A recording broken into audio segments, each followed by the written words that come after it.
Hastings!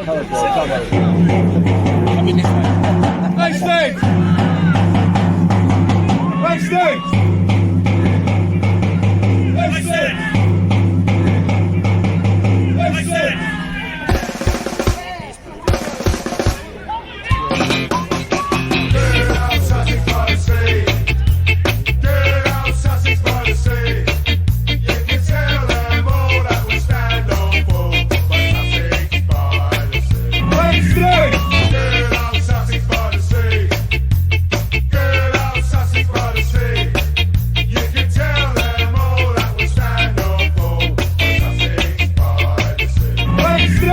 Hello and a very warm welcome to episode 108 of the Sussex by the Sea podcast. I'm your host Chris Laverick, and on the SBTS we try get a flavour of our local football here in East Sussex, but in particular the club I follow for my sins, Hastings United. On the show this week we're joined by one half of the Brewing Brothers, NED BRAXTON. We talk in the comfort of their Ivyhouse Lane Brewery about their involvement with our club and of course beer.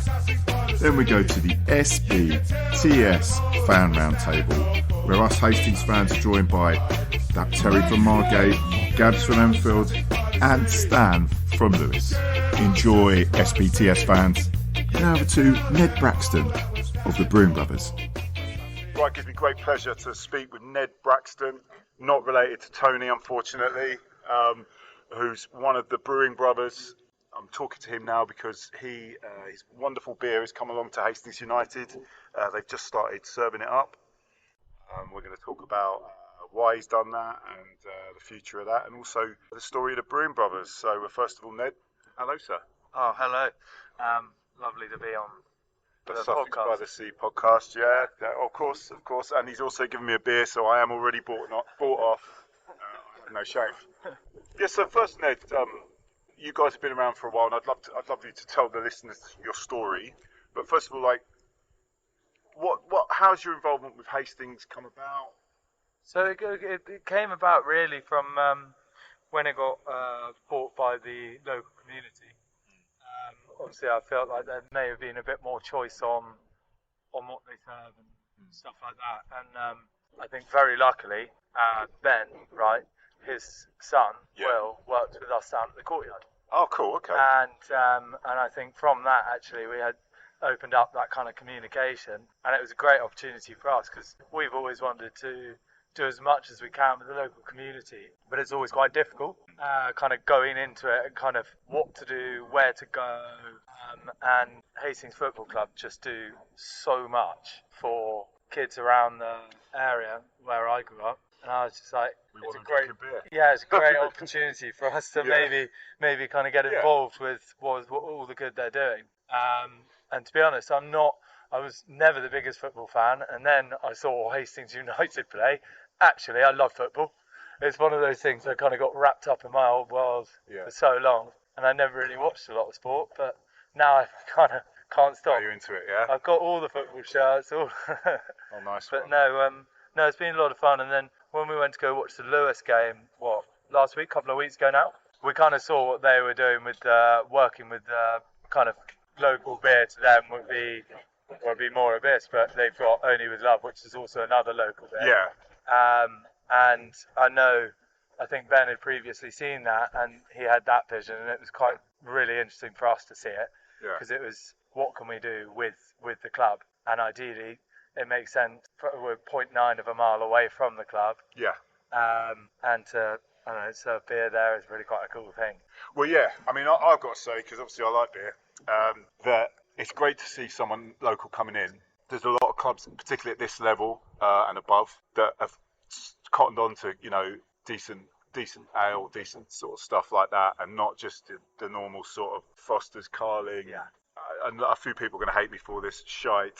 That sort of stuff that is slightly very more standard, commercial, and anything where you can get you're also helping out a local business as well. At the end of the day, a lot of the people who work with us at Brewing Brothers, a lot of our customers do go watch the football or stuff like that. So it is actually quite nice if you buy a pint of Brewing Brothers at your local ground. You are directly impacting maybe someone who you're standing next to. And that's what I love about local business. It's the kind of, you see the full circle, and to get more and more in that is just an amazing thing for us. Cool. So, I mean, let's just get on to the story in the Brewing Brothers. Now, I knew you guys when you were at you're still at the Imperial, but it was just before you kind of started serving up the pizzas and things. But just tell us, how did it all start for you, Ned? So we started, me and my brother used to run this pub in the countryside, just above the Pevensey Marshes, and where we worked, met Billy, the brewer for Brewing Brothers, who is part of the kind of, well, he is the brewing in the Brothers. And we were just we were desperate to get into Hastings. And unfortunately our business wasn't doing overly well. So me and my brother decided to go to America for a couple of weeks, kind of recharge the batteries a little bit and kind of focus on maybe what we would like to do in the future. And over there they had a lot of breweries, not a huge amount of pubs because they weren't really in that. Yeah. They didn't have that kind of history. So instead of those old pubs, they would have the old breweries, and then they would just open their doors. So you would have a pint within the brewery. Yeah. And I was just like, after years of drinking beer, I was like, I never knew how one was made. The first bar I went into in America, I was told exactly how it was made, and I was like, that is just the coolest thing ever. And alongside a pizza and maybe a few more pints, it was no bad thing. So when we got back, we were just like, actually, let's see about how we go about it. And we were really lucky. I think in the months afterwards, we met someone who'd be pretty keen on working with us, who had a pub and was looking for new kind of management. Yeah. So we kind of mooted the idea, and through a lot of their patience, they let us go for it. So we kind of opened the Imperial in 2016. We're looking to expand in around 2020, early 2020, and then obviously it kind of changed. But for us, it was no bad thing because no one was ever going to lend two quite young people, three young people. We were looking for around £20,000. So through COVID, that bounce back loan, it was weirdly a blessing in disguise for us because we didn't close for one day. We just got on motorbikes and started delivering to people's houses instead of over the bar. It was hard work. I think we all put on the pounds, to be honest. A lot of pizza, a lot of beer, and a lot of work. But no, it was an interesting time. And coming out of it, we had secured a brewery and then found an incredible site up here in Ivyhouse Lane. And then through that, really, through the support of the local community, we've just it's been really good. And the more people kind of help us out, hopefully the more people we can work with around the town. Yeah. Okay. All right. Well, so going back to Hastings, what the beer you currently got on tap at Hastings is? It's our unfiltered Pilsner. So it's called Pronto. And ideally, we would really like to get a kind of voting system, maybe fans' favourite beer and brewer favourite beer for them, whatever style, and to kind of properly have a Hastings United beer, which would be really quite cool to be the maker of your local team's club. It's just pretty cool. It's quite funny actually. I mean, I've told you this story already, but this is basically to bury my father-in-law. Not physically bury him, but just bury him. So many things about him. But I was chatting with a guy called Tim who works at the Rye Tap Room. Yeah. Rye Tap Room. Yeah. And they did a beer called Urinal. And forever I was trying to get a barrel, just to do as what you guys are doing. You know, like this was a few years back now, and just get it out there, just to give people choice, because we were dying out for choice, and obviously you've got in there eventually. But my father-in-law kept nicking the barrel for various events and wouldn't let me get this barrel from Tim, unfortunately. And obviously you guys have got in there now, and obviously long may you stay. Well, fingers crossed. Yeah. Well, hopefully we'd. Are you going to be doing like an IPA or? Yeah, I think we'll do an IPA and stuff like that. And I know there's been huge talk of maybe trying to put in a little container of a variation of choice of a Brewing Brothers kind of, not bar, but a load of taps, so everyone's got a bit more choice with their beer. I have to say, I mean, again, I'm not attached to the club, but one of the things it's very difficult to notice where your beer's being sold because you've got the clubhouse. Exactly. And then where you are, you're kind of like, so if either of it's signage or maybe a few more taps, that will be. So I think we'd be kind of doing it as a trial run, and I think the more games we all go to watch, the more pitches we go to, as far as like Brewing Brothers, myself and Billy do all of our stalls. So the more we see it, the more I can work out in my head where the bar would be best suited, really. Because I know on one side you don't really have a bar at all, and that's where we've been talking about maybe putting in a little container, a little shed with a few more taps. And to be honest, I'm kind of itching to get into the pilot bar. It would be quite cool to be alongside a lot of the slightly more institutionalised beers. Well, yeah, I mean, I'm boring, and everyone knows us who knows me as a fan. And I won't touch anything they got on tap. I use Pride. I only have to go to bottles because I can't be doing Carlin, which Foster's and all that. That's just because I'm an old man now. Yeah. So that's my excuse. But slightly more ale, like. Yeah. But so I mean, that's good to hear your plans about that. That's really exciting. I mean, is there anything else you want to say, Ned? Anything you want to mention about what Brewing Brothers up to in the next few months? Well, to be honest, we're really hopefully focusing on. I know everyone's been like, oh, so what you got next in the pipeline? And it really is the club. We really want to see what best would work there. And not just us, but it'd be really cool to have a Hastings Football Club, in some respects, having a load of, not just Brewing Brothers, but a load of other local brewers, to be the kind of a craft beer, well, not a craft beer place, but a beer place where you get local beer. So someone like Long Blonde, I know, Longman are very sweet. They let us use their keg washer once a week. So it's that kind of community-driven thing. And it's when I was at the Lewes game, I bumped into all of the Longman guys. Was it? Oh, okay. Yeah, and I was just like, hey, this is really cool. And I know they were pretty pumped by having Only With Love on. So it's doing cool stuff like that. I think we're really focusing on at the moment. Oh, okay, Ned. Well, listen, absolutely. Thanks for your time, and obviously thanks for the free beer as well. Don't be silly. But listen, cheers. Thank you very much. No, thank you. Cheers.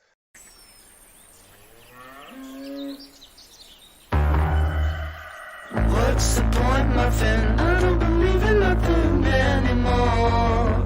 You tell me I don't relate to the kids no more. Now I feel like I'm letting them down. What's the point running? I make a nothing coming anymore. So what if they hear me on my bathroom floor? They're surely big enough now. Better cause I re-employ you in the kind of nation that we have. You haven't been on your own too long, or it just feels like that. So tell me if I'm stuck or moving on up. That's a conversation to be had. Have I been living on my own too long, or does it just feel like that? When I sing a song and you do like the verse, I try to fix myself, but nothing works. I sing the song and you do like the words, I try to fix myself, but nothing. What's the point, Martin? Don't you be starting anymore. They told me I was the fat cat kid for a minute, but they're the ones who do us proud. What's the point running? Not like I'm up and coming anymore. So what if they hear me singing I love war? I'm sure they're big enough now. But of course I re-employ you in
And now over to the SBTS Fan Roundtable.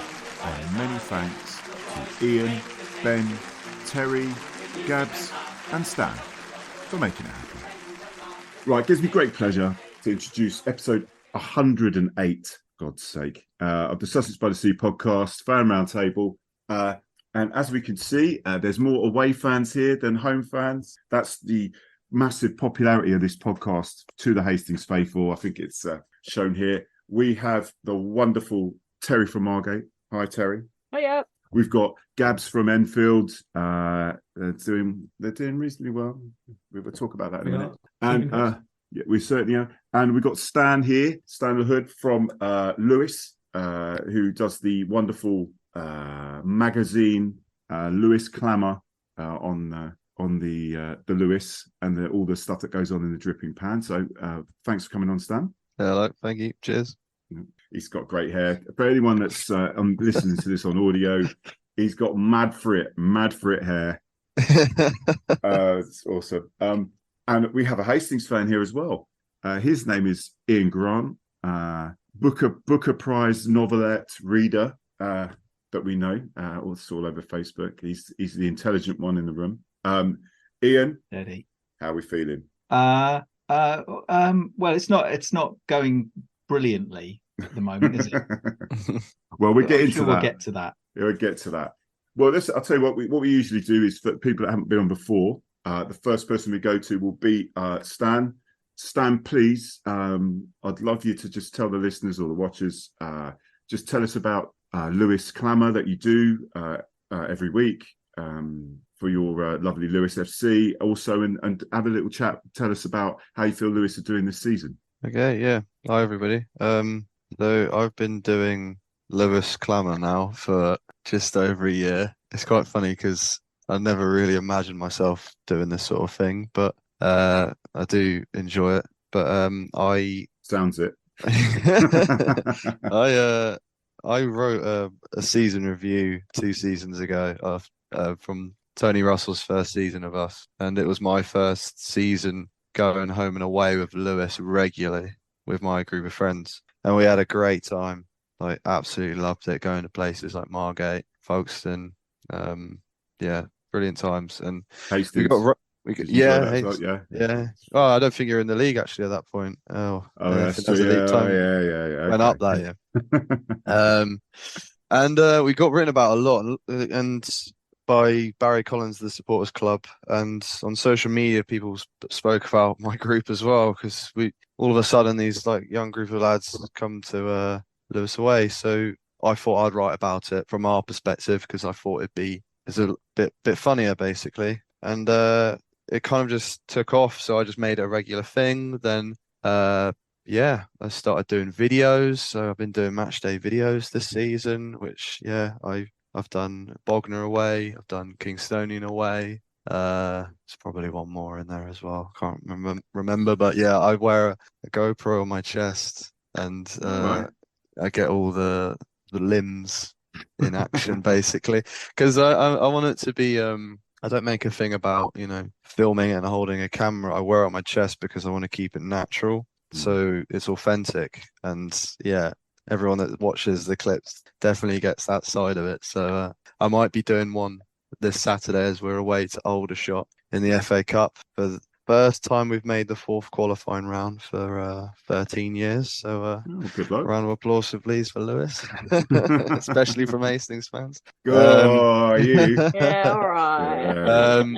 Good. No, so the Clamour basically just grew from my writing and from videos, and I made it a good place for Lewes fans and other non-league fans to connect to each other, and are very key on engagement and focusing on fans' views. So a lot of the time when I post stuff, I'll retweet even stuff that I disagree with, just because it's about sharing the ideas and stuff, and especially about what's going on at the moment with Lewes with Mercury 13.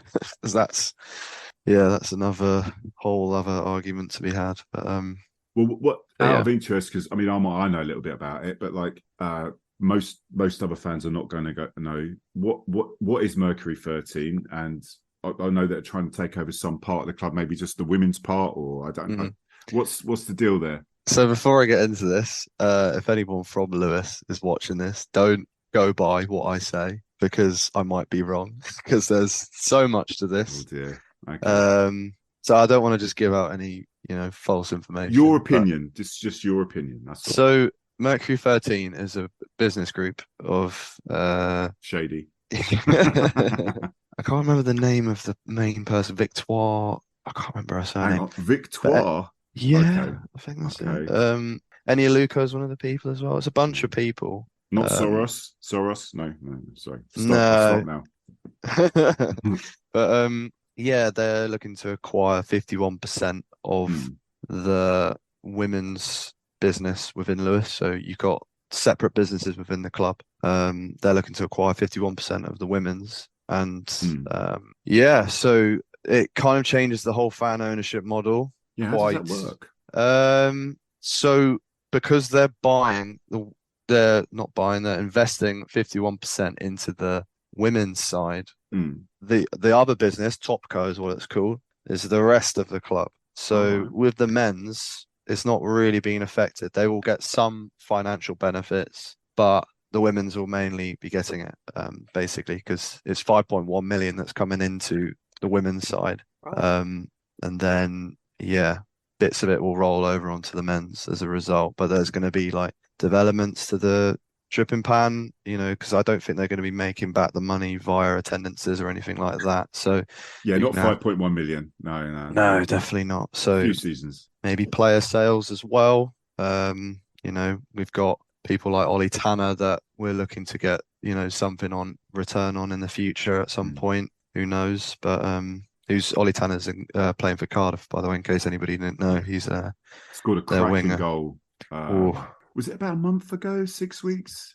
Yeah, the one the South Wales derby. God, that was a cracking goal. Yeah, incredible, and it was certainly like the sort of goal that he'd score for us. So it was incredible to see. But yeah, Mercury 13 is. Yeah, I could talk about Tanner for ages, but Mercury 13 has caused a lot of not division, but just a lot of debate within the club, and I think it's going to continue to cause debate. And I, in my last thing that I wrote, the main headline I used was this whole situation draws parallels to Brexit, and because whatever outcome there is with this, the side that opposes it is always going to blame the other side. So because this is very it's just weird though, buying half a club. I just don't. For me, it's like you buy the club, but that maybe I'm just old. But like they're investing in they're going to have a majority stake, so they're going to be able to make changes. Let's say, but the board of directors, who are brilliant, I think they've done a really good job.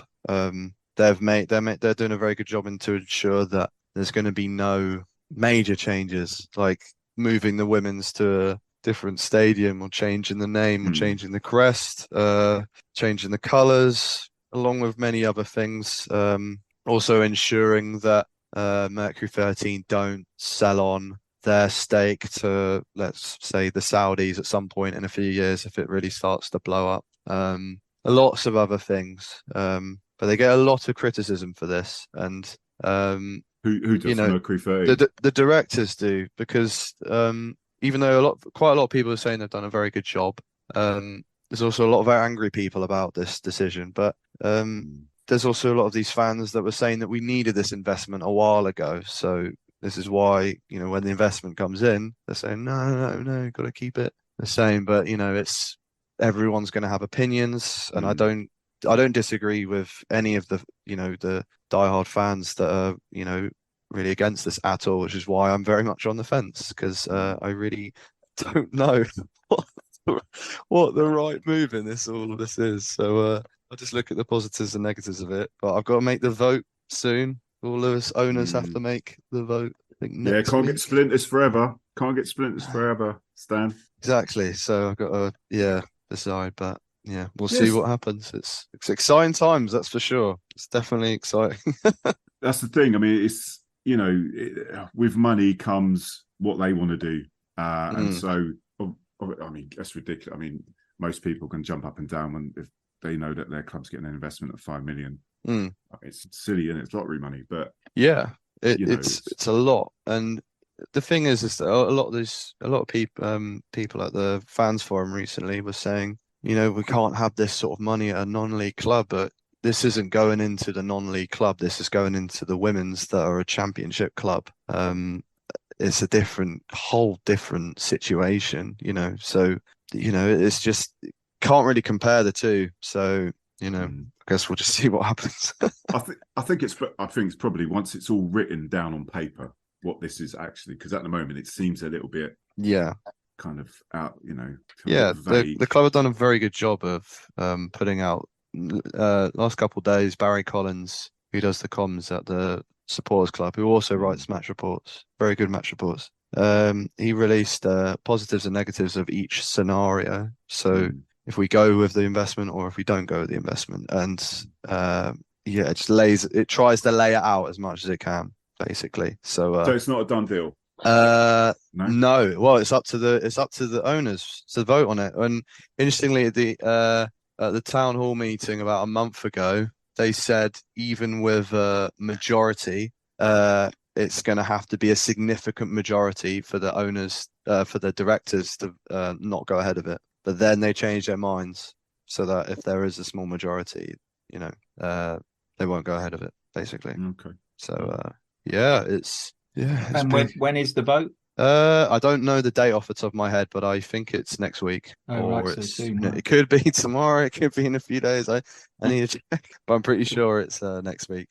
Yeah. Speaking of being like Brexit, Stan, wasn't there like an internal supporters club vote where the outcome was like 52% or something? I think there was 55, I think, or whatever. But it was in favour of the move, I believe. I remember seeing it. I think it was a supporters club vote. Was that right? I'm thinking, or was it the club? Yeah, supporters club did a vote, and only about 150 people voted on it. So this is the thing with these sort of things, is that you're never really going to know. And again, it's a bit like Brexit, because we didn't really know what was going to happen beforehand. I mean, everyone thought it was going to be Remain, and then all of a sudden, it was Leave. But the point is that with this, even with it 55% being in favour of the takeover, it doesn't mean that people are going to be voting for it. And I saw on Twitter the women's game yesterday. Some people are Chris Harris, who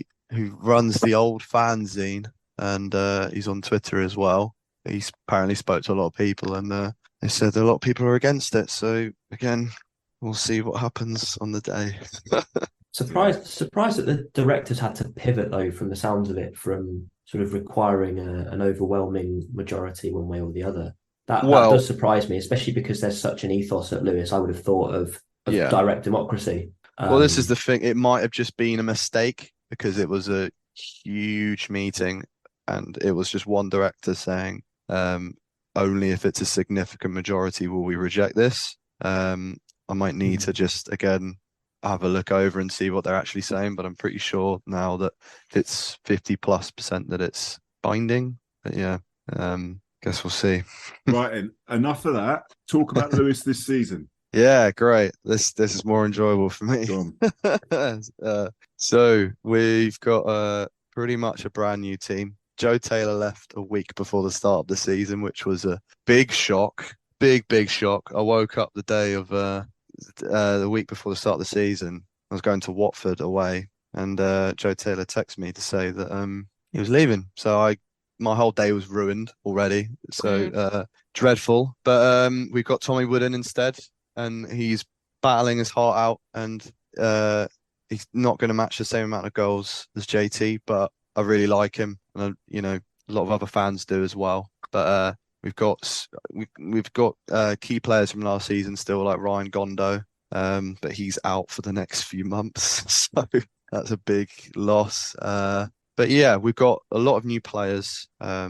Arthur Penny, for example, from Millwall's academy. He's very good young player, and we're still going for the same sort of style that we've had under Russell over the last couple of seasons. But we started very well. So we won our first 3 games, beat Cray, beat Kingstonian and beat Potter's Bar, and everyone's thinking, oh God, maybe this is the year, as you would, as you do. Russell kept telling everybody to, stay calm. That's not going to be the case. And we certainly found that out at home to Folkestone, because we just got battered. And then away to Chatham as well. It was 2 big defeats in a row, really.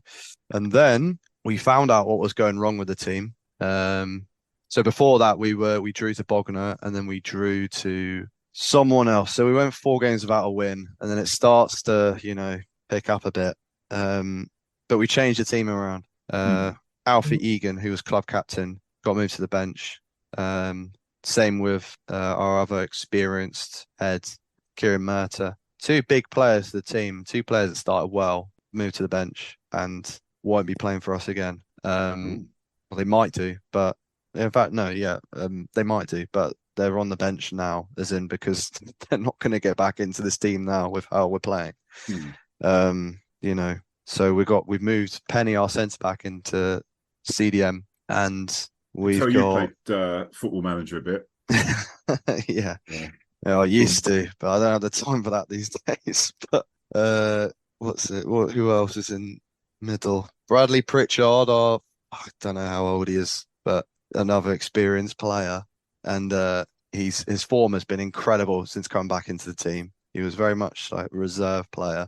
And Marcus Sablier, who is unreal, absolutely unreal. We got him on loan from Bromley, and he's so smooth on the ball. Just really good. I was very, very impressed with him. And Jake Elliott, you've got Jake Elliott from us. Jake Elliott, yeah, big fan of Jake Elliott. Yeah, I'd say he's been our best defender.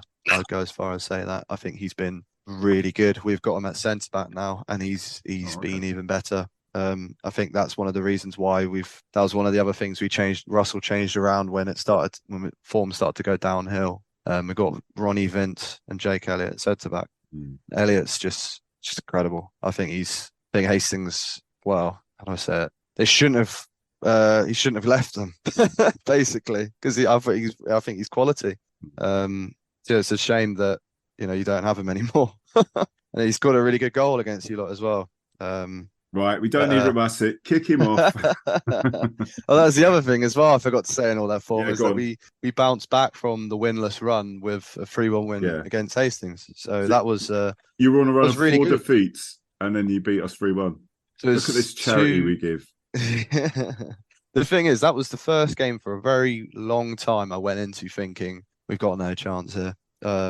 We went away to Bishop Stortford when they were 33 games unbeaten at home last season, and I still think we had a chance of getting a result, and we beat them 3-0. So, but yeah, like we've been up and down, but we've certainly turned it around at a really good time as well. Not later, because last season was a really big problem with our form at this time of year. So I'm just hoping that we can keep it up, and Saturday will be a bit of a sort of just a fun day out to kind of forget about the league for a minute and enjoy the massive game, really. FA Cup. Yeah, we're concentrating on the league, right? Go away. Right, we're going to go through this. Obviously, hello Ben. By the way, thank you for coming on, sir. Evening all. Evening all. Yeah, good mate. Sorry, I'm a bit late. That's all right. Well, Billy Wood ain't turned up. Billy Wood, get out of this podcast. Anyway, I'll tell you what. Let's go to Gabs. Gabs, obviously been on before. Enfield, you're on the same points as us. We're all kind of all around each other. Yeah. Tell us what you're thinking. Like last time I spoke to you was probably about a month ago. Is it about a month? Yeah, I'm trying to think the exact kind of juncture in the season that I spoke to you. I mean, I'm glad to say that the optimism is still there. Come November, it will probably have been crushed into a fine pulp. Yeah, Chris, it's more than a month ago. It's more than a month ago because we weren't in bad form at that point. So it must be about 6 or 7 weeks ago. Was it? Okay. It's a while ago, anyway. We're not in bad form. It's just a blip, Ben. Yeah, go on. Sorry, Gabs. Go on. No worries. Yeah, we're doing pretty well. I mean, you know, I think we still have to temper expectations given that it's a new management and that despite having kept a decent spine, we've made much like Lewes a few more than a few additions. But they've gelled really well. We've already had some pretty impressive results. Going to Halesowen in the FA Cup was tremendous. You know, taking 250 with us on a train strike day and coming away with a 2-1 win is already a real highlight. And not quite 13 years the gap since we last reached the fourth qualifying round, but we've never gone one better. So we're hoping it's going to be third time lucky. But we got Cray Valley away at the weekend, and I think everyone's kind of a mix because I think I'm right in saying that they're still unbeaten. They got Stephen Kim as boss, who was at Carshalton last season. He's taken 2-3 lads with him from there, plus some pretty unbelievable talent who won't be at step 4 for very long. So I think everyone's not daring to underestimate them. But we'll see. We want to outnumber their lot on Saturday, and much like Lewes, to be honest, it will be a nice day out. Hopefully we'll have some some success at the end of it. I'm nervous just talking about it, to be honest, but it'll be a great day out. That said, it's been not a distraction from the league as such, but our form has tailed off a tiny bit. We were going great guns to start with. We won 4 of our first 4 and went to Folkestone away and won, and snuck a point somehow at Haringey with quite literally 10 fit players. Since then it hasn't gone downhill by any means. There's been a few kind of jittery moments. Carshalton was goalless at half time, and then we sort of put in a real freak performance and lost 3-0. And at Chesham last weekend, you score 3 goals, you should come away with something really. It was 4 pretty horrendous defensive mistakes that let them in. So with your usual kind of stability that you get in a Gavin McPherson team, and with some really decent football, has come a few kind of potential holes, but at this stage, absolutely, by no means the whole story. So it's going pretty well, and hopefully it lasts. Although I think it's 2 weeks since till we visit Lewes. So given our dreadful record down the dripping pan, they'll probably be the ones to put it out. Nothing like a bit of confidence there, Gabs? No, I sound really defeatist, and that's it's not. To be fair, it's not the tone I should be striking, because to give credit to our lot, they've done really well. As I say, a lot of new additions. George Sykes has come in this week from Stortford. Obi on Yaguaras and other youngsters hit the ground running. And obviously all the boys that have been there since the start of the season have worked tremendously hard. So they deserve a lot of credit. So yeah, I shouldn't be striking such a defeatist tone. Yeah, not yet anyway. You got one eye on the FA Cup. Is that what it is? The little blip. Got a dream of Wembley. Yeah. Well, Wembley, as close to Wembley probably geographically as we can get, is probably what Wealdstone maybe. So we'll see. Right. So like us, Terry, you're focusing on the league, aren't you, my dear? Yeah, I'm just looking up the league table as it is at the moment. Yeah. Well, you're 17th at the moment. Yes, I did notice that. Yeah, but we've had I think we've had like one league game out of the last 6. So yeah, it's all been cup games, trophy games. We haven't been at least at home. two free in hand. You've got. Yeah, so I'm hoping that we can sort of build back from that, because we just need a bit of luck again. Last Saturday we changed the formation a little bit, and we didn't deserve to be losing. It was down to penalties this time, so not actual penalties. Like there was 2 penalties that decided the game. Yeah. One of our defenders handballed it off the line, so they got a penalty, and that's how come they scored. So yeah, we improved the defence from the previous couple of games. We've gone 5 at the back. and the match was great. You know, the actual playing, Mm. you can't fault them. But it's just like, come on, just one little bit of luck. Can we just please have a little bit of luck? Well, I would be charitable to you, but we've got to play you in about, I think is it a week Tuesday, Ben? Yeah. Yeah. Yeah. And the way we're playing, we can't be giving any charity away. I'm sorry. No, I get that. All Yeah. right. I think we might do, but you don't know. Yeah, you just don't know. Yeah, it's getting the mentality back into the players, because we've gone 4 losses now, so it's like, Blimey. hopefully the fact that we're now getting more games at home. We've been away from home for the last 6 games. Last home game we played was 17th of September. So yeah, 17th of September. 31 days without a home game. We've been all off around the country. So yeah, hoping that getting back at home. Who you got anyway? Saturday we've got Chatham. Oh, not this Saturday. No, we've got Chatham on Tuesday. We haven't got a game this Saturday because opponents have progressed in the FA Cup. Yeah, Chatham. Yeah, they're an interesting one. Yeah, Chatham hasn't. Remind me, Hastings fans. And Greffo gone to Chatham, or was it Chesham? He went to. He went to Chatham, didn't he? Alex Greffo. I'm actually not 100%. I don't actually recall him going to any of those two.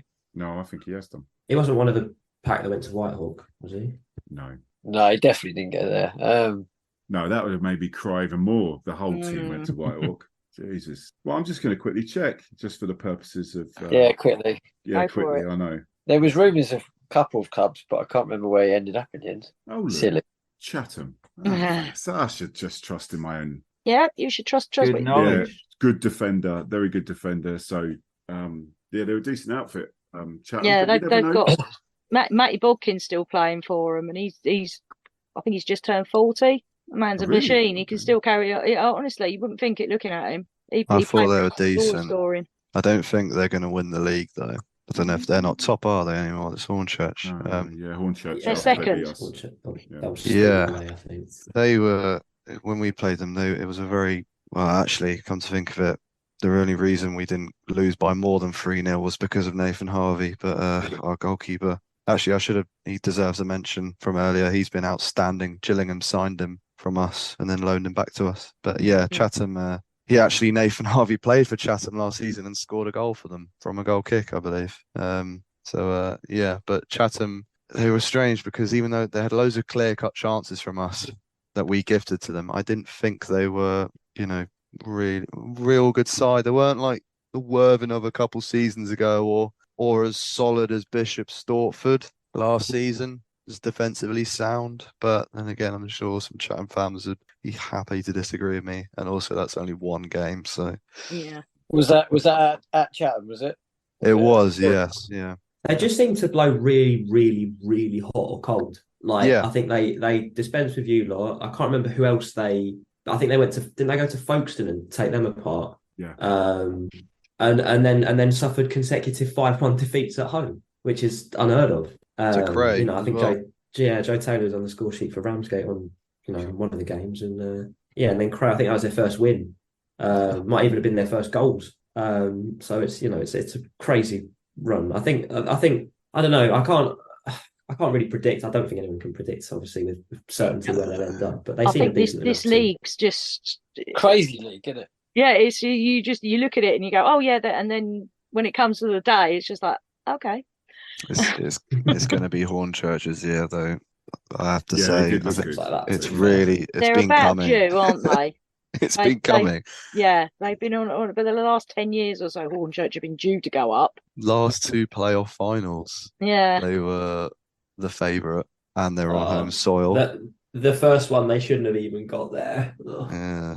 Was that when the one they kept you out? Yeah. Two goals in the final 4 minutes. Don't remind me. See, they pulled out the Velocity Cup today as well, so they've literally just got the league now.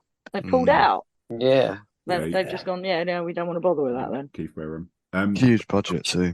Yeah. Probably one of the biggest. So I've heard. Right then, so we're going to start talking about Hastings now, as it's my podcast. So we got Ben and Ian on. Billy Wood was going to join us. He's even messaged me just a minute ago, said he's going to come on, and he still hasn't. So do about that. Ian, I'm going to say some stuff, but like yourself, what's your thoughts on how the season's kind of developing? Well, I suppose my take on it is that we probably weren't as brilliant as the results suggested earlier in the season, and the flip side of that is that I don't think we're as bad as the results suggest now. I think it's good to hear from supporters of other clubs, because I think you end up in a bit of a run and you sort of feel like you're the only club in the whole world that's sort of struggling a bit, and that it's it's the whole weight of all these results on your shoulders, and pretty much every club goes through runs of bad form in a season, and it's just how you react to that, really. And so far we haven't reacted very well, you have to say. But because we had a good start, because we got ahead of steam going earlier in the season, there's plenty of space to turn that round. It kind of feels like everybody's gone slightly hysterical, and I've been reading stuff about must-win games on Saturday and all that sort of thing, and you think, well, it's not, is it really? I mean, it would be a really good game to win, don't get me wrong, but it's not. We should win it. It sort of piles pressure on unnecessarily, I think, to kind of talk about must-win games at this point in the season when we're fifth or whatever. I think we're not. We're eighth. We're eighth now, but I don't think the league really matters right now. When we're eighth, yeah. I think that, it's sort of. I kind of feel like it's at that point where what you want from within the squad is to find out who your leaders are, who the people are who set the standards, who don't tolerate sloppy performances like we have been putting in. Because we kind of look at if you look at the team we had last season and so on, not to make those comparisons, but you knew that if you drop below a certain level, Sam Adams is going to pin you against the dressing room wall, presumably, and tell you that that's not on. And equally, if you're kind of 2-0 down at half time, you know that Jack Dixon's going to snap into some serious tackles in the second half and maybe get himself sent off. But he's again. So you've got players in there who aren't going to just go. We've all got one of them players, haven't we? Well, the thing is, I don't. The question is whether we do have those players. I think at the moment. You need some people to kind of step up. I think there's some basics that we need to get back to. Some of the goals we've conceded have been really poor, and they're avoidable goals. And if you concede avoidable goals at bad times in games, then you sort of get what's coming to you. And if you look like the last two home games, the first goal we've conceded has been a really soft set piece goal, and in both games that's really hurt us. Those things should be avoidable. But yeah, I think, as I say, I think people get slightly hysterical, understandably, because it's an emotional game. Ian. You know what I'm like. Yeah, but it's understandable. But I think what you want is some cool, clear heads from the management and some leadership from within the squad. And if you get a couple of wins on the board, suddenly everybody's forgotten about it. If you don't, then it keeps on unraveling. But hopefully we can sort of draw a line under it and get ourselves sorted out. I do think it's worth pointing out that I would take, obviously there's lots of talks of budget cuts and so forth, but I would take where we are now versus where we were last season when we didn't know where we were going to be playing and you had the whole existence of the club up in the air. That hadn't come out yet though. That's late November that came out. Yeah, okay, but we're sort of, so we weren't nearly at that point. Extinction, you know what I mean? At that point, it's sort of like some bad results is it's neither here nor there against the whole existence of the football club. And so playing with a smaller budget and maybe struggling a bit more, I would absolutely take that versus the threat of playing in Eastbourne and maybe losing the club altogether. The only other thing I'll say is we had that open training session where we invited the supporters to come down and join in with training with the players. And that is when it's all gone to shit. That moment, every result, honestly, you can look at it from there onwards, we've pretty much lost every game. So, don't involve the supporters in anything. That's the message. Don't listen to us. I don't know. Ben, do you want to start or should I go? You go, because once I start, I won't stop, will I? Oh, Can't hurry up. Well, it's as I say, it is an emotional game. Yeah, so I know, and anyone that knows me knows that I sometimes fly off the handle, and I won't have the right take. But as I think you've already touched on it, that the levels have not been good enough, and they dropped considerably. And it's kind of the same team that kind of been picked, mostly the same team, even though there's clearly players out of form, or you could possibly say shouldn't be in the team. And that has continued. And, even when we beat Three Bridges, who put a youth team out, and we put a first team out, and we struggled to beat them. Like, it's since the Dover game, we were in the FA Cup, it's just not been good enough. And I didn't go to Lewes, but from what the fans that went, they said that it weren't good enough. It wasn't a Sussex derby. We didn't play like it was a Sussex derby, which I find very disappointing. Fair enough, Lewes won. Completely give it to you. Well done, you lot. But you expect to put a bit of a fight up, and that clearly wasn't the case. From what I heard from my fellow fans, am I telling any lies here, Ben? Yeah, it was poor. Yeah, it's like you say, it didn't feel like a Sussex Cup game. There wasn't the flying tackles in like we've had in the past when the likes of Sammy and Dicko had been out there. It was quite flat. It was pretty lackluster in patches. They were so much better than us. Where do we start? Oh, actually, to be honest, Hornchurch on Tuesday, even though you disagree because you'd had about 10 pints. No. Unbelievable slur against my good name. And you couldn't even see the dugouts, let alone the other side of the pitch. I actually thought the first half at Hornchurch was probably one of the best we played this season. In regards to effort, there was tackles going in, players are winning their individual battles. Whereas it hasn't been happening. There's been a lot of laziness around. There's not tracking back. They're losing the individual duels. It's more like, and we're struggling for characters. We're struggling for leaders. You don't know who's your captain out there. If someone said who's your captain, you'd like. They wouldn't even know. You wouldn't even know because you don't hear. There's hardly any voices. I actually thought it's very quiet. You're right. I actually thought on Tuesday at Hornchurch we had a different kind of insight of what's going on because we were literally right behind the dugouts because of the massive gap at each end at Hornchurch because of the running. It's the only place to stand, isn't it? And to be honest, it was good timing because of what's been going on. It's nice to have seen like what the noise coming from the dugouts, what orders are going out to the players, who you can hear actually speaking on the pitch. So Tuesday was good for that. But I'll say first half was actually decent. We should have gone in 1-0. We went 1-0 up with 6 minutes to go before half time, and then they've equalised with 4 minutes to go before half time. So we barely celebrated the goal, and there was one in the back of the net equaliser. And then that was a case of trying to hold out for the first 10 minutes of the second half and see how it pans out, and then they've scored within 2 minutes. So and then it was just kind of back to we did have a little bits of play, but otherwise they was worthy winners in the end. I wouldn't say that 4-1 was a fair result. I thought maybe a 3-1, maybe a 4-2 or something. But it was, they're so much better than what we are. But overall, it's been a bad run. It's not where we've been unlucky. We've deserved to lose games. I don't agree with when players give up. And I felt like Lewes when I obviously watched the game there, and I felt like we're running out of ideas at times, and we're needing that big personnel, that big character to kind of lift them up. And like I say, in the past, we've had the local core, the players that people look up to, and they're shouting their mouths off, and they would pin you up against the dressing room more when things not going right. And at the moment, I can't see anyone that would be doing that. It seems a bit too nicey for my liking, and it'd be interesting to see if he changes it now because it's been pretty much the same team as Chris said most of the season, even in regards to a bad blip in form. He's still carried on picking the same players.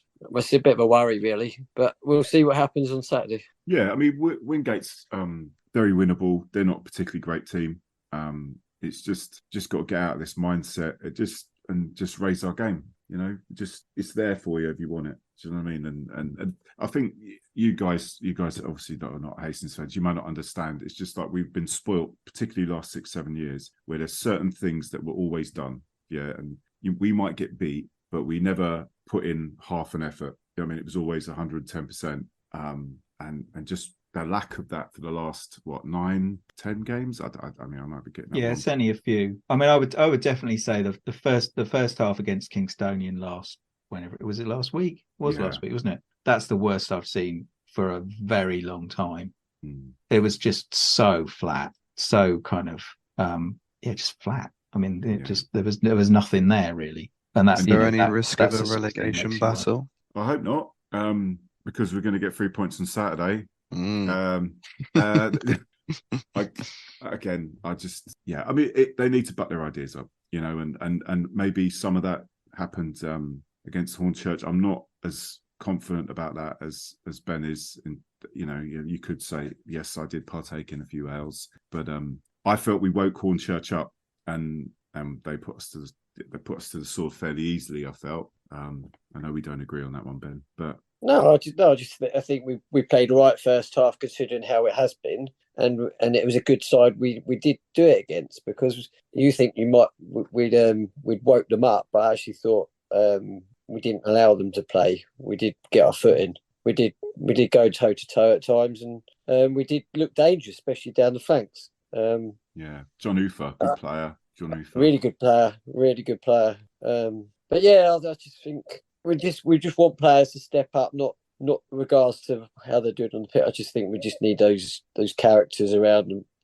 There's not really anyone that we can really look up to, is there? We're not used to what we've had in the past, so we're kind of struggling in a way. I think Adam Lovett's been really good since he's come in. I think he was probably our best player actually on Tuesday night in the middle there, and I think he was good at Lewes as well. And I'm not gonna sit here and slaughter the team and things like that, because I'm as supportive as what anybody else is. I'm basing things on quite a few games now. It's not just a one-off.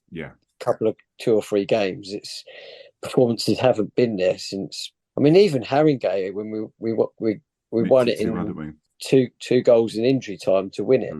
The first half was pretty flat, and then obviously was goal down, and that was obviously a big buzz. Obviously, when you score 2 goals in injury time, it's great, isn't it? But I just don't think the performances have been there. And Lewes was probably up to Lewes. We hadn't really played anybody. We've probably expected to beat the teams around nearer the bottom, like the Cray. We beat Cray at home 3-0, which is quite comfortable. Who was the other one we beat 3-0? Two wins in 3 days, wasn't it? But can't remember now. But I know But yeah, I mean, Concord Rangers or something. Yeah. Concord, yeah. We said we had 2 consecutive 3-0s. It looked all right. It was, like I say, we expected to beat those. But then Lewes was the first real test for me, and they was pretty convincing. And like Stan said, they was on the back of a bit of bad form going into that, and yet they was convincing that night. And yeah, it was a shame, because obviously it was a Sussex derby, and that's when you want the characters to come in and win your battles and stuff, and we was way off. And then obviously Hornchurch was a big test on Tuesday, and yeah, obviously it was a 4-1, but we put up a fight first half, but then it was convincing the second half. So yeah, Saturday's a different kettle of fish altogether now, isn't it? That's why I see when I say it is probably on the context of the last 6 or 7 weeks, it probably is actually a must-win game, because we're waiting for this response now, and we've been waiting for quite a few weeks, forgetting the Sussex Cup game. But it's a reaction now. You want to see who's up for the fight and who's not, and he's got to change things accordingly if he sees it, and that's what we want as fans as well. And you wouldn't mind, but the manager has said, like, you know, he wants to see a response. You know, that they're playing, the effort levels are down and all this, and you keep saying that this for a number of weeks, and when it doesn't happen, it's like, come on, like something's got to kick in here. I think that's right. They come the end of the game on Tuesday, get David on the pitch. David Femi, 3 points. Sorry, go on, carry on, Ben. In regards to the attitude at the end on Tuesday, they did look gutted. I mean, I wasn't too pleased with a couple of issues with a couple of players, but particularly one anyway. I won't name.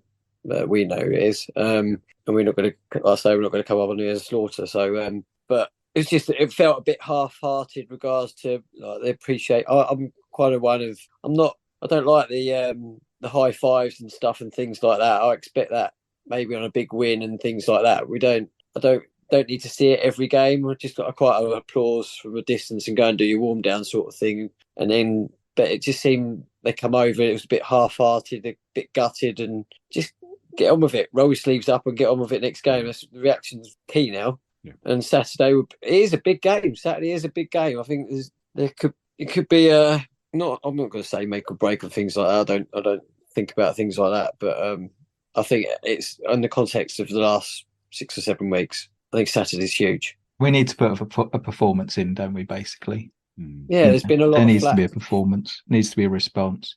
I mean, part of it is, we've brought in an entire squad of players and sort of forging that into anything coherent that it's great when it's going well because, everybody wants to play when it's going. Everybody wants the ball when it's going well. Everybody wants to make a brave pass when it's going well. And then when it stops going well, you suddenly, you don't have that sort of team spirit to fall back on because it's just a bunch of blokes you've brought in. And, that's going to take a minute to come to, you kind of hope it will come together, but it's going to take a minute. And that's where you need those big personalities in there somewhere to smash it all together into something coherent. That's what it looked like when you look over to the warm down on Tuesday night and they're all pointing at each other and having a word with each other and things like that. And it's like when it's going well, you don't have that. But when it's not going well, who can take the critical, not abuse, but the constructive criticism, and who can't? Who's screaming for the ball when it's not going well? There are lots of occasions where, as you say, it's very, very quiet, and you sort of think, well, somebody's got to be demanding the ball, really, making themselves heard. There was because there was that penalty decision on Saturday that didn't go our way. We didn't deserve it at that point, although it would have been handy. But suddenly you've got all the players surrounding the referee mouthing off, and you sort of think, well, okay, we could do with a bit of that among ourselves, not just when it comes to having a go at the referee. But what I find is it's not even just on the pitch where there's not as enough voices, but I don't think it's as loud as what it should be coming from the sides as well. And that was obviously another good reason why it was good to be where we were on Tuesday, because you'll see what's being said from the sidelines. And it didn't seem loud. It didn't seem enough. And then you can't hear you can't hear the players. You don't hear them demanding the ball. You don't hear encouragement, picking a player up when there's a mistake or anything. It just seems all, I don't know, it's just so flat. All aspects is just flat, really. But it doesn't need to be. I mean, we're so early into this season. What are we, 9-10 games in? Yeah. But as I say, this has been going on a long time now. This is 6-7 weeks of this. Anyone listening to this, it's like, just need to buck our ideas up. It doesn't take much. It's just the effort levels. Sometimes all it takes is a fluky win, and that's that's all it. And suddenly everything looks brighter. And I mean, obviously, we sort of tried that one against the Three Bridges, and then didn't suddenly look brighter after that. But sometimes that is all it takes. One thing just on the brightness thing. I can say this because I don't stand behind the goal. The support from behind the goal is absolutely bloody tremendous in the circumstance. And, fair play to everybody involved in that. And as I say, I can say that because I'm not part of it. It's brilliant. And that makes such a difference. And, the players need to step up and match that themselves.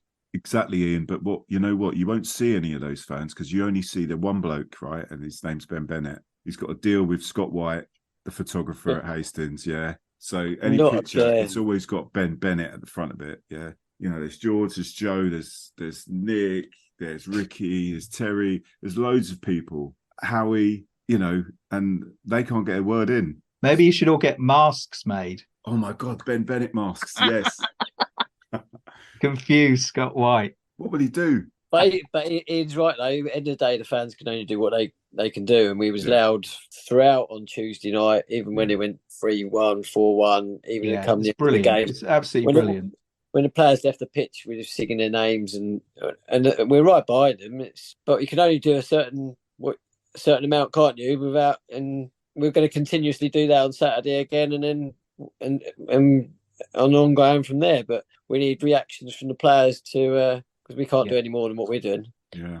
Well, saying that about reactions to the players, you were telling me, Terry, your fans react differently to your players, don't you? You call them all sorts of rude names. There's one little element that went on a bit of a rant when we went down at the FA Cup game, and it's. I mean, obviously, you know what I'm like. I'm there every single game supporting them, even if they're playing badly. But when you've got somebody getting on at a particular player from 5 yards away and expecting them to sort of up their game because you've called them a very derogatory name, how do you expect them to actually up their game just because you've pointed out that you think they are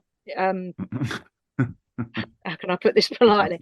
If you're going to call a player, see you next Tuesday, and tell him you paid your effing money and he wants to get on and he should be doing this, he should be doing that. That's not encouraging him to actually up his game. And that's what we had. That this one particular group, and they're getting on the players' backs personally. It's like, get behind the whole team and encourage them, and they might actually up their game because that's what they need to hear.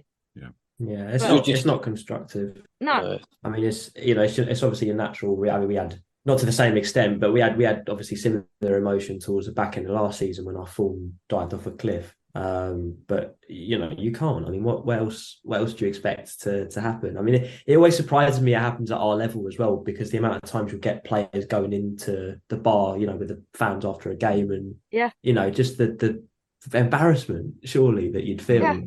From brushing shoulders with them, having 45 minutes earlier called them all things under the sun. It's not ideal. It's not like he's going to go, as I was saying to you earlier, it's not like he's going to go, oh yeah, hang on a minute, I realise I'm not putting the effort I should obviously up my game and improve. It's you're going to get into the poor bloke's head, That doesn't happen at Hastings. Well, not anywhere else. It was just these two particular that they've been drinking all the way down on the coach. It'd taken us like 3 hours to get there, kind of thing, and they carried on in the bar. When they got there, they thought their opinion counted more than anybody else's, and they made it plain to this particular player. And I don't think they did us any favours. Margate Ultras, that's what it is.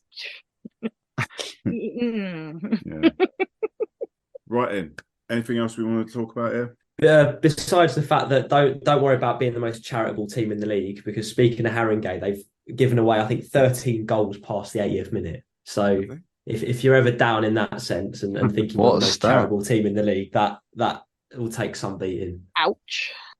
Yeah, I mean, I'm not too surprised about Dulwich being down there and Potter's Bar, because I heard the season before that Potter's Bar had their wage bill cut considerably.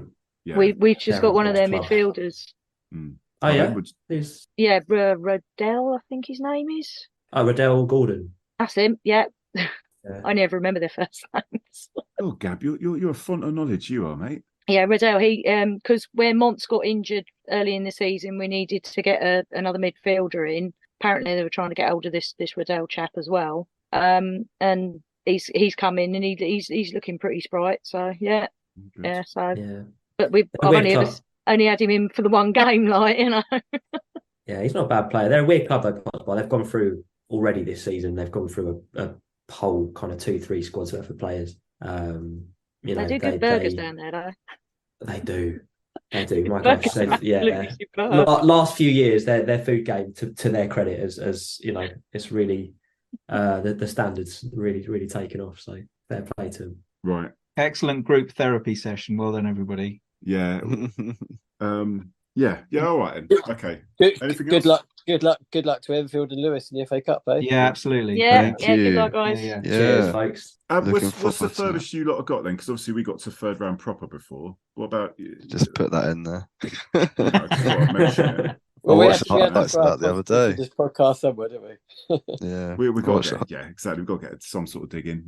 No, honestly, is this the furthest you guys have got? It's first round for Lewes, so we've done that 3 times, and I went to one of them. I think I might have been about 7 or 8. It was to Darlington, but yeah, first round. So yeah. Okay, well, hopefully. Oh yeah. Hopefully. Who knows? I got a lot of interesting older shot stats that gives me some little bit of hope, but also the feeling that we might just lose 4-1. So we'll see what happens. I don't know. Aldershot, I've been to their ground in the 80s, and it was an absolute shithole. It hasn't changed. Aldershot. Oh, is it not? Yeah, Aldershot Sunderland. I went with my old man, and and I think it was raining. The roof needs something to be designed. Yeah. Don't. If it's raining, you're in trouble. Yeah. I've only heard very positive things about Aldershot. Very positive. How many do you think you'll take down there Saturday? Oh, I think 200 would be great, but I think it'll be about 150. But that's still really good for our away support. It's built over the last couple of seasons. I think there's definitely other teams. Obviously, they've got better away supports than us in the league. But one of my aims with doing all this Lewes Clamour stuff has been to build the away support, and it's been building. The Margate away last season, incredible, absolutely incredible.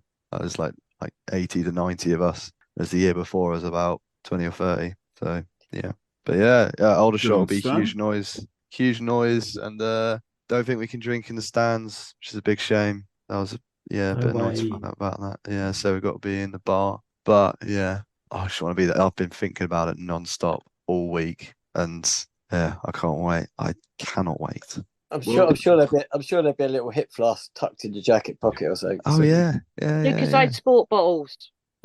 Yeah, Capri Sun. That's what I used to use when I was younger. That's a great shout. Yeah. Yeah. The thing is, Coke bottles. It's so very good. Coke bottles with your vodka or your JD and your rum or whatever in it. They don't know, do they? Mm. I was going to say, if it's difficult enough to pierce a Capri Sun, how the hell do you get anything in it? I know. I don't know how we did it. I think last time I did it, I must have been about. That's amazing. Yes, 16, 17. Where there's a will, there's a way. Yeah. Very true. But yeah, the one person that will get us that win, if not, I forgot to mention his name was Calvin Lombombo Kalala, if anyone hasn't heard of him, but he is some player. But yeah. Well, the best of luck to you. The best of luck to Enfield. Gabs, Terry, Ian, Stan, Ben, take care and see you at the game. Cheers, lads. Cheers. All the best. Thank you. Well, that's it for another episode, SBTS fans. If you want to get in contact with this podcast, the email is hufcpod@gmail.com. The Twitter, which is SBTSpod. Otherwise, go to the YouTube. Over 3.5 years of content on there. There's so many other ways to listen. However you get your podcasts, we're on all platforms. Or go to the link tree, which is SBTS Podcast, and subscribe. It's all free. Remember, get yourselves to a game and support local football, whoever and wherever you're watching. And apart from that, see you at the game.